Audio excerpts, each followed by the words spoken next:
Bonjour à tous et à tous, aujourd'hui on se retrouve pour une nouvelle vidéo Yandere Simulator et sûrement la toute dernière.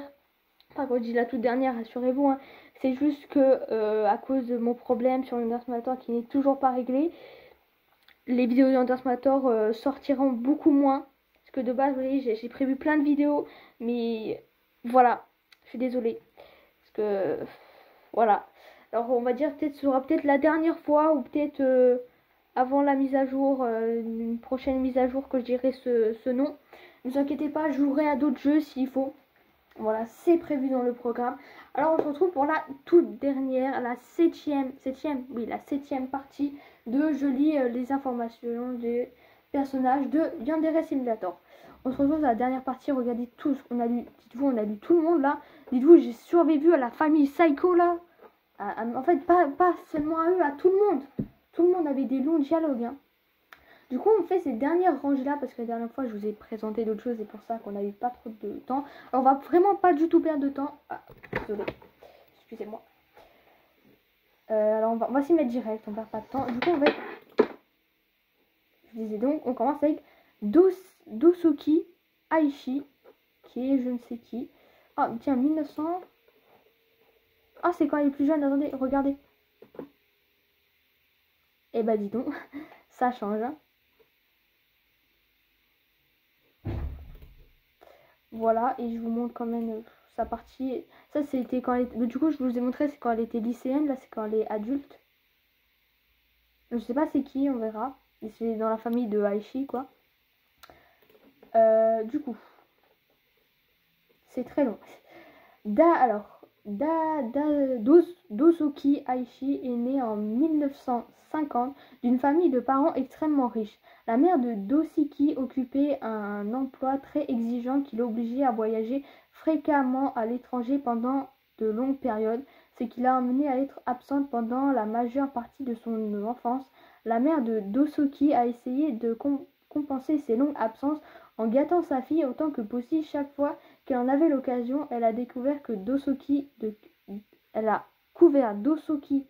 de cadeaux et d'éloges aussi souvent que possible. Elle n'a jamais dit non à tout ce que sa fille demandait. En conséquence, Dosuki est devenue une jeune femme très gâtée qui était habituée à ce qu'on lui donne tout ce qu'elle voulait sur un plateau d'argent sans jamais travailler pour cela.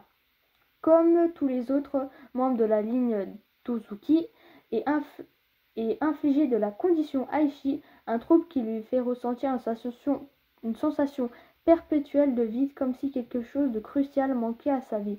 En 1967, alors qu'elle fréquentait l'école secondaire, Dosuki entre en contact physique avec un jeune homme dont la présence pourrait mystérieusement atténuer le symptôme de sa maladie. Surnommant ce jeune homme son senpai, Dosuki était déterminé à faire son compagnon pour la vie. Cependant, il y avait d'autres filles qui se disputaient son intention et Dosuki n'avait aucune expérience de la romance. Il semblait que courtoiser ce jeune homme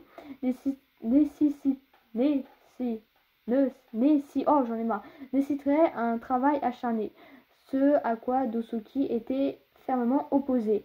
Comme d'habitude, Dosuki allait pleurer chez sa mère en la suppliant de trouver une solution. À ce moment, la mère de Dosuki avait pris sa retraite de son travail très exigeant et pouvoir se permettre de passer tout son temps et sa vaste fortune à s'occuper de sa fille. Elle a décidé que le moyen le plus efficace de répondre aux besoins de Dosuki était de kidnapper son senpai, de briser son esprit et de le transformer en une sorte d'animal de compagnie. Ah bah d'accord. Pour y parvenir, il aurait besoin de deux choses, du temps et de l'intimité. L'intimité, oui. Après avoir examiné toutes ces options, oui. Elle est finalement arrivée à la conclusion que la seule façon d'atteindre son objectif dans le secret le plus complet nécessiterait un grandissement de sa maison au sous-sol.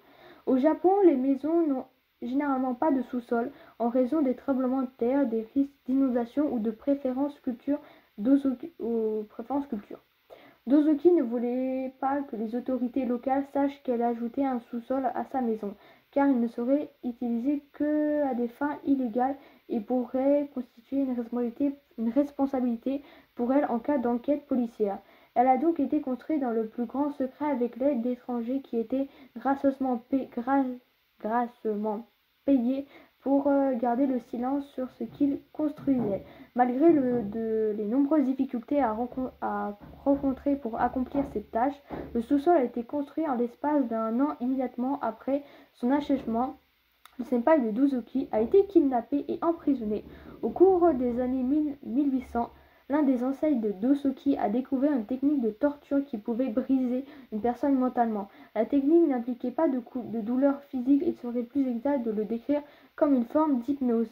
L'aichi hypnose la victime en lui faisant croire qu'elle subit divers types de tortures physiques extrêmes, avoir les ongles arrachés, avoir tous les os du corps brisés un par un, avoir les organes retirés de leur corps, être incendié, se noyer, etc. En réalité, il n'arrive absolument rien à... Attendez, excuse-moi.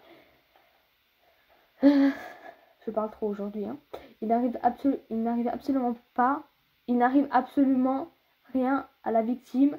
Cependant, dans l'esprit de la victime, il subit toutes les expériences les plus douloureuses physiquement imaginables. Tout au long de ce processus, l'aichi fait également une autre chose, donner à la victime l'espoir qu'elle peut s'échapper, puis lui enlever tout espoir. Le cycle de l'espoir et de l'écrasement de l'espoir conditionne progressivement la victime à croire qu'il n'y a aucune raison d'envisager une résistance ou d'imaginer un avenir meilleur. Une fois que la victime est complètement convaincue qu'il n'y a plus d'espoir et que sa vie est déjà terminée, son esprit entre dans un état mélable où elle peut être remodelée en tout ce... J'arrive plus à lire, je suis désolée. En tout ce que son ravisseur souhaite qu'elle soit, même un animal de compagnie. C'est exactement ce que Daisuke a fait à son senpai. Elle l'a délibérément transformé... Mais ils vont arrêter les travaux là. Elle l'a délibérément transformé en une coquille d'homme sans volonté propre, un esclave brisé, super.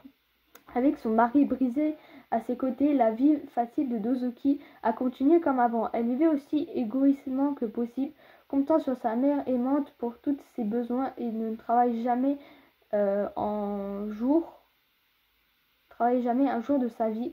En 1971, elle donna naissance à sa première fille, Ryoba Daisuke. Elle n'avait absolument aucun intérêt à élever des enfants et laisser sa mère et son mari élever l'enfant tout en faisant que le strict minimum du travail qui lui était demandé.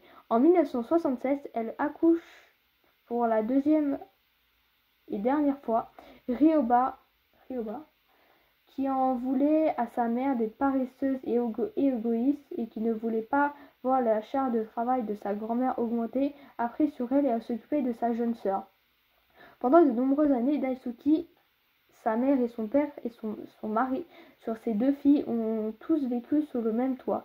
Cependant, une fois que Ryoba a trouvé son propre senpai, elle a finalement amené dans leur maison. Daisuke a décidé que la maison était devenue trop peuplée et qu'il était temps de changer. Cependant, au lieu de simplement expulser Ryoba et son âme sœur de la maison,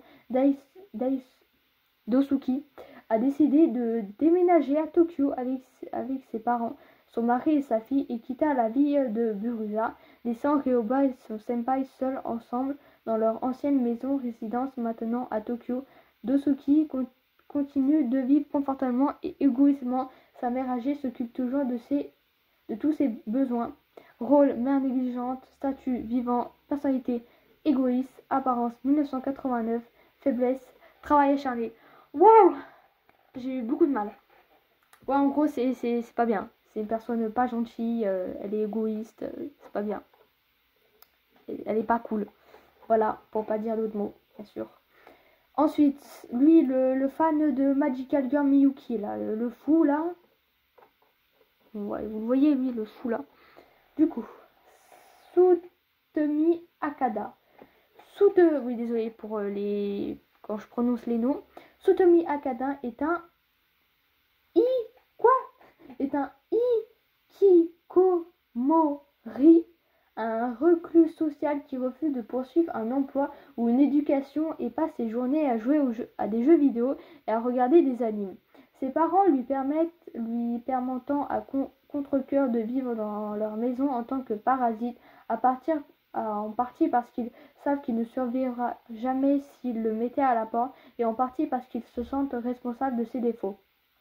Le secret le plus sombre de Tsutomu est qu'il est physiquement attiré par sa propre sœur biologique. Ah bah d'accord. Elle n'est pas consciente de ses sentiments, mais elle le trouve quand même répugnant à cause de son incapacité à socialiser normalement.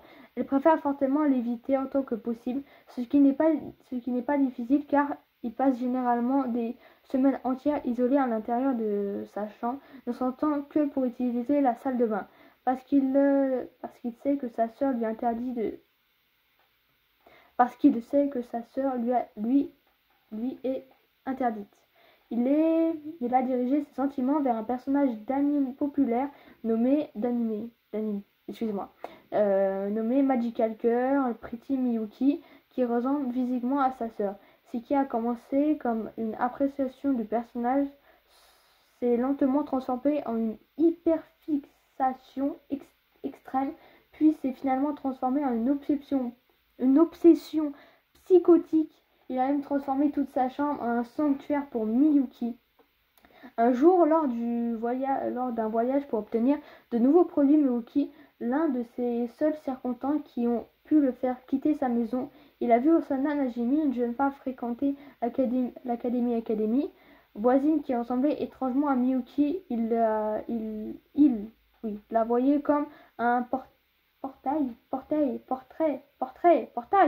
oula, je sais pas, pour laquelle Miyuki pouvait, un portail pour laquelle Miyuki pouvait entrer dans le monde réel, une manière de rendre son waifu réel et tangible.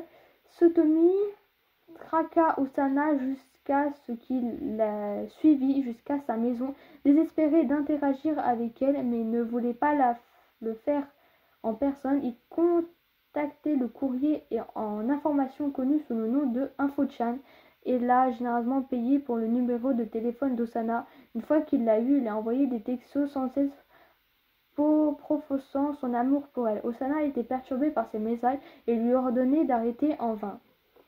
Quelques jours plus tard, alors qu'elle espionnait la maison d'Osana, Tsutomu a remarqué son château de compagnie à travers une fenêtre. La vue de l'animal l'a inspiré à concevoir un plan tordu pour kidnapper le chat d'Osana et la forcer à obéir à ses ordres en échange de la sécurité du félin. Le lendemain, il a réussi à se faufiler dans sa maison par une fenêtre non verrouillée et a volé le chat. Allez, hop, je vole le chat. Et l'a ramené chez lui dans une cage de transport.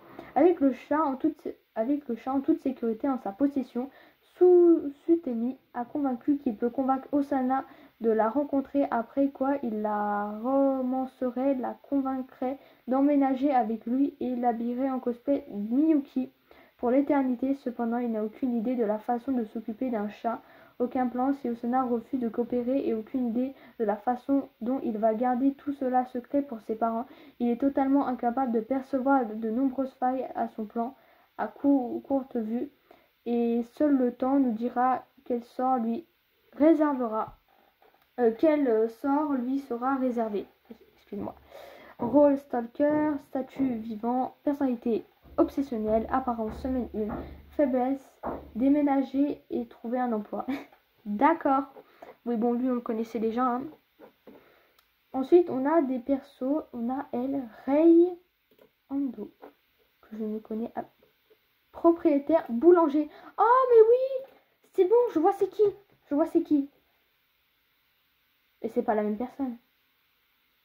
C'est pas du tout la même personne. Attendez, excusez-moi, propriétaire.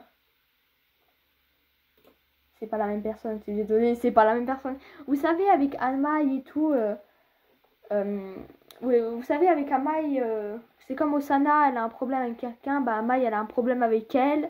Et voilà, bon bref, de toute façon, on fera peut-être une vidéo, une vidéo sur ça. Bon, ça, c'est pas trop long, ça passe.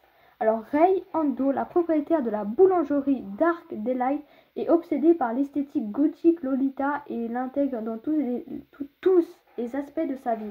Elle est tellement engagée dans le style gothique qu'elle a personnellement conçu et fabriqué à la main toute une garde-robe de tenues gothiques pour elle-même et ne veut absolument pas apporter autre chose. L'objectif de sa vie est d'atteindre un renommée mondiale en créant la chaîne de boulangerie-café à thème gothique le plus réussi du monde. Actuellement, 5 sont en service dans tout le chapeau. Ray a méticuleusement conçu chaque aspect de sa chaîne de café, de la palette de couleurs au personnage de mascotte diabolique en passant par les moindres détails du décor gothique. L'obsession de Ray pour la poursuite de la gloire et de la fortune l'a progressivement amené à développer plusieurs traits sombres. Elle est impitoyable, égocentrique, férocement compétitive, sujette à des explosions de fureur lorsque les choses ne se passent pas comme elle le souhaite. Chaque fois qu'elle ouvre une nouvelle boulangerie, Ray s'assure de son succès par des moyens douteux, sabotant secrètement les boulangeries voisines pour voler leurs clients et les forcer à fermer leurs portes. Le mari de Ray, Minato, est une âme douce qui désapprouve les tactiques sournoises de sa femme, mais il participe quand même au contre-cœur, poussé par l'amour et la peur de la perdre. Ray insiste pour orchestrer chaque détail de son monde avec une poignée inébranlable à cette fin. Elle est même conçue à fabriquer à la main chaque tenue de la garde-robe de son mari, parce qu'elle aspire à l'élégance de tous les domaines de la vie. Elle a honte de son nom Ray Ando, parce qu'il est connu et simple, jugeant son nom de naissance beaucoup trop banal. Elle a légèrement adopté un nom plus beau et a conçu un personnage fantastique pour l'accompagner, tandis que dans sa boulangerie, elle est toujours dans le personnage de Ray. Oh là là, c'est quoi? Je lis pas le nom, c'est trop dur. Le Dai Princess. Ah, c'est bon, non mais c'est bon avec les noms, hein. Rôle propriétaire d'une boulangerie, statut vivant, personnalité compétitive, apparence semaine 2, faiblesse, sa propre arrogance. Ça va, on est à la moitié. Ensuite, Oruda. Oruda qui me dit beaucoup de choses. Ouh là là. Bon, Oruda, on la connaît, mais on va quand même... Oruda Ametsu. On va quand même le lire parce que, voilà. Alors, Oruda. Oruda Ametsu a été victime d'intimidation dans toutes les écoles qu'elle a fréquentées, de la maternelle au lycée. Elle a toujours été considérée comme bizarre par les autres enfants, alors que certains pensaient qu'elle était simplement maladroite et sombre, d'autres pensaient qu'elle était carrément effrayante. Étrangement, personne n'a jamais été capable d'articuler exactement pourquoi il la percevait de cette façon. La seule explication offerte par les autres enfants est qu'ils ne l'aimaient pas, et à cause de l'ambiance qu'elle dégageait. Malgré de nombreuses tentatives pour forger des liens avec d'autres personnes, Oruda n'a jamais réussi à se faire un ami. Pas une seule fois de toute sa vie. Peu à peu, elle a commencé à se sentir que son destin était d'être seule et d'être maltraitée par les autres. Elle a donc finalement décidé que sa ligne de conduite la plus sage était de passer son temps aussi loin que possible des autres. Malheureusement, sa préférence pour la solitude n'est fait que renforcer son statut de bizarre et effrayante aux yeux des autres. Attendez, je fais ça. Toute une vie passée à être maltraitée par les autres a gravement affecté sa santé mentale. Elle est souvent préoccupée par les pensées très sombres telles que tous les gens qui me traitent mal devraient simplement mourir et j'aimerais pouvoir tuer tous les gens qui m'ont fait souffrir. Eh ben écoute, nous on tue des gens, tu peux tuer des gens. Allez. Récemment, elle a commencé à utiliser l'art comme exécutoire de ses pensées et qui sont souvent des dessins très morbides d'elle-même en train de torturer et d'assassiner les personnes qui l'ont tourmentée de diverses manières sanglantes et horribles. Certaines personnes sont plus fragiles que d'autres. Il suffit d'un léger poussé pour qu'elles se brisent en millions de morceaux. Quand quelqu'un est convaincu qu'il a tout perdu et qu'il n'a plus rien à perdre, il perd toute raison de continuer à s'accrocher à la vie. Leur esprit est occupé par une seule pensée: pourquoi ne pas simplement traquer la personne qui a rendu ma vie si misérable, la tuer, puis me tuer moi-même. Cette pensée occupe leur esprit à chaque heure de la journée, les rongeant jusqu'à ce qu'il ne reste plus rien. Oruda a attiré l'attention des intimiteurs de l'académie, qu'on l'on surnomme Oruda Purusu, un terme qui est censé ressembler à un mot. Oula, oh non, le mot s'il vous plaît, non. Placeholder, je sais pas c'est quoi. L'application est qu'elle n'a pas de valeur intrinsèque ou de valeur. Elle n'est rien de plus qu'une décoration d'arrière-plan, occupant temporairement un espace vide qui sera éventuellement occupé par quelqu'un de plus valable. C'est une insulte basique et enfantine, mais c'est une insulte qui frappe directement ses insécurités les plus profondes. Si la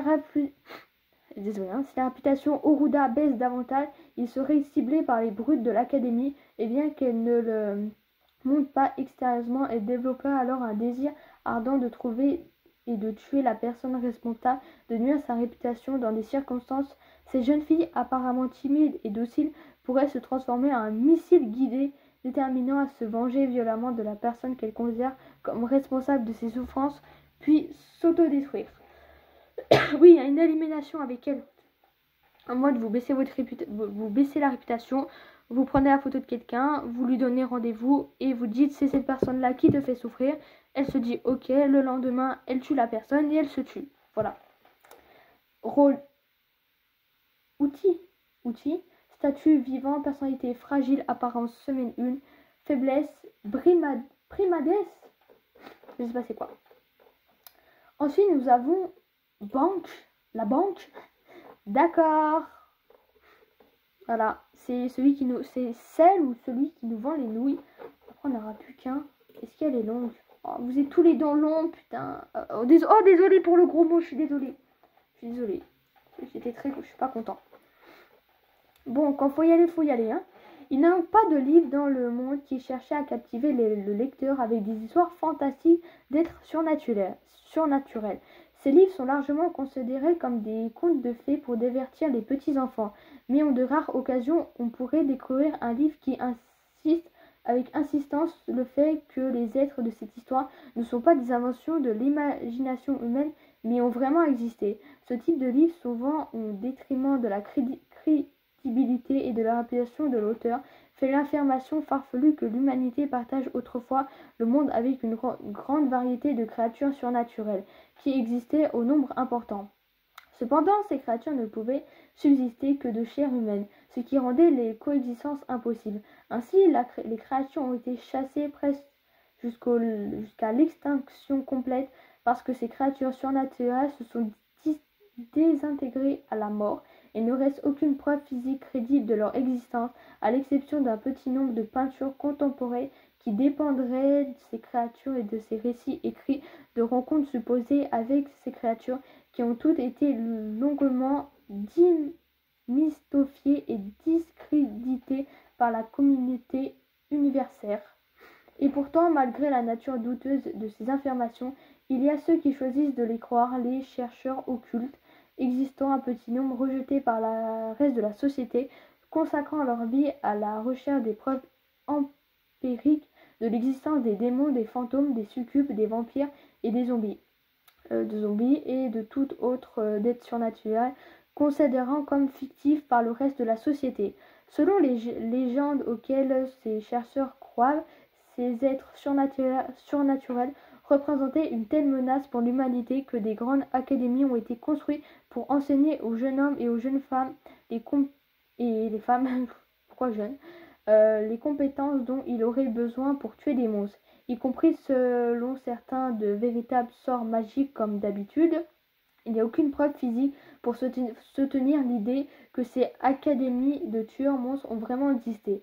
Apparemment, le Japon était autrefois terrorisé par des bêtes paranormales connues sous le nom de Oni. Je connais. Jusque Oni. Ah si, en fait, non. Oni, attends, j'ai plusieurs types de créatures dans ma tête là. J'ai deux. Bref.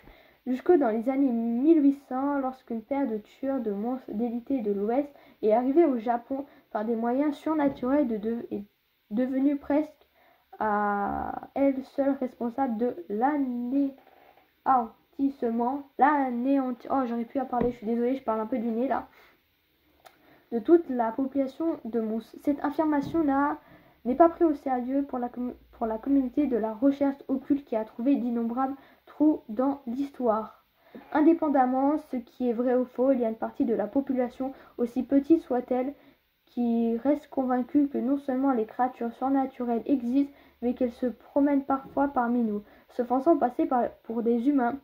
Les succubes, les vampires, les plus humanoïdes de tous les êtres surnaturels aient le plus de chances d'échapper à l'intention. Si l'on choisit de croire à de telles choses au premier lieu, on dit que la seule façon d'identifier un non-humain est d'examiner ses pupilles à la recherche de formes inhabituelles.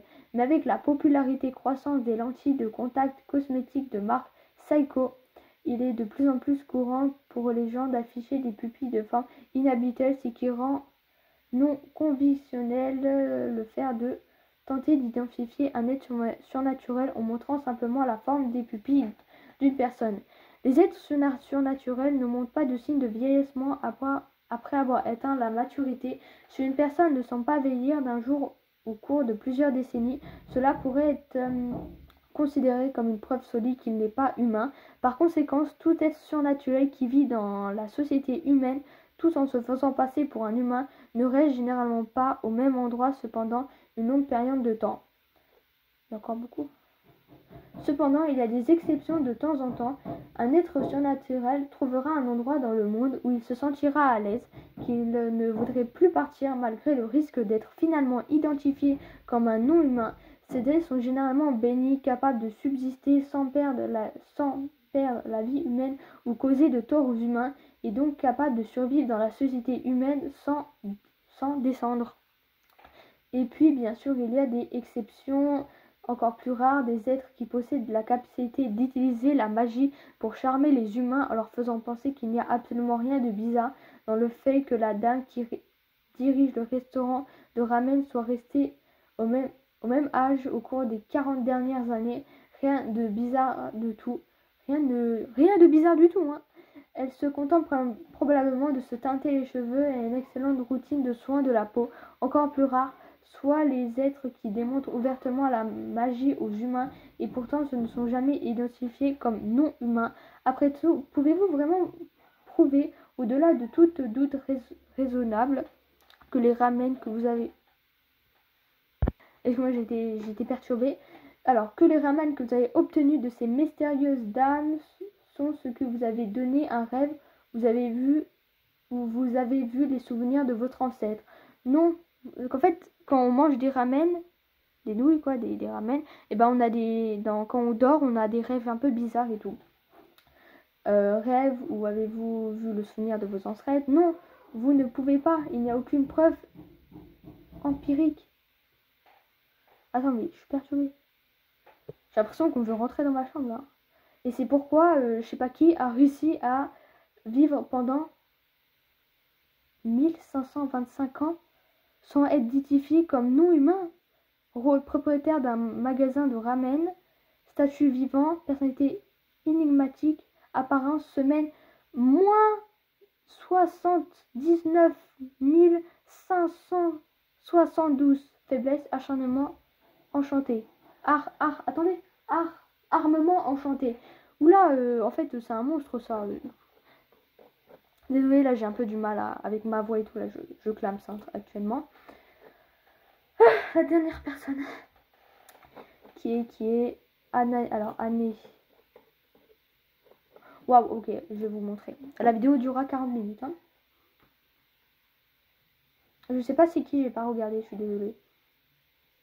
Voilà. Là c'était années 50, enfin 1950, 1948, encore plus jeune, j'ai un lycéen. Voilà. Un petit couteau. Petit couteau, je vois ton couteau, ne le cache pas. Elle est trop mignonne par contre. Et on a la version du coup normale.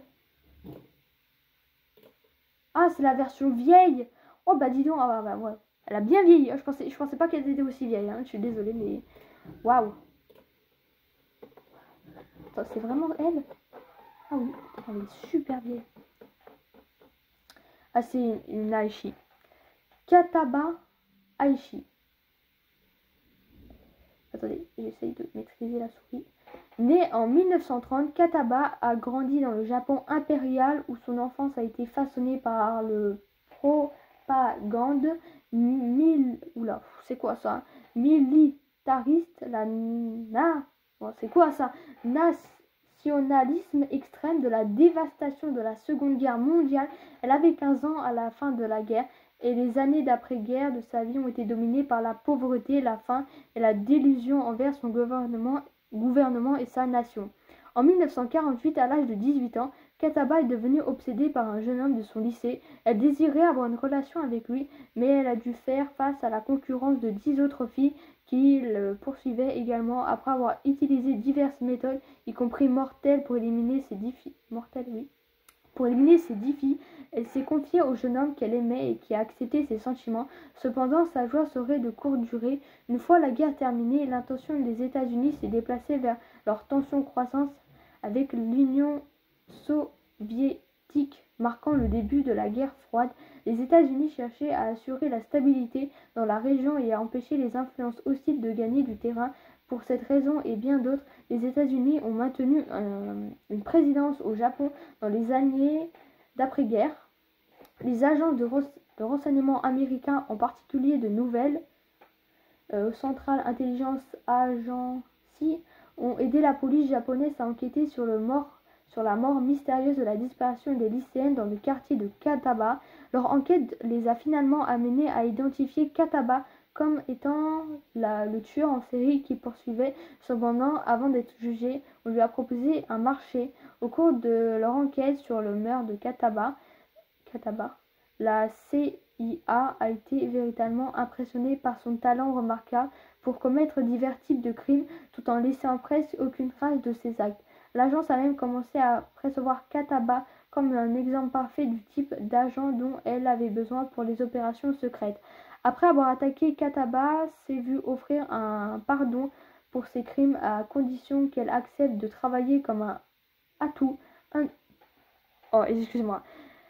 indéniable pour la CIA, un entrepreneur de mission en tant qu'espionne assassin en tout ce que la situation existait acculée dans un coin sans issue et avec des options très limitées. Kataba a accepté à contre-cœur à condition qu'elle soit autorisée à continuer à voir le jeune homme qu'elle aimait et qu'il reçoive la richesse nécessaire pour vivre une vie confortable.